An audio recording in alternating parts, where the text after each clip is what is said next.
我食咗日本血管通3個月之後咧，真係冇咁易頭暈，個心啊亦都冇翳住，個人啊成個精神晒添啊！咁我做生意噶嘛，平時咧都好多時同啲客咧要去應酬嘅喎，咁啊餐餐都大魚大肉、多油高脂，咁再加上我自己咧平時就好少去做運動嘅，咁啊早幾年啦，咁我自己去做 body check，咁啊發覺自己有三高喎，咁我就冇乜點理佢啦。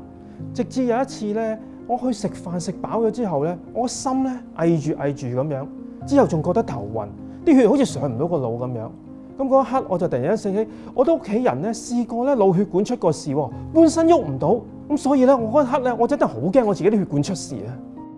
我有個朋友同我講，有一隻日本血管通好有效，佢專門改善血管不暢嘅。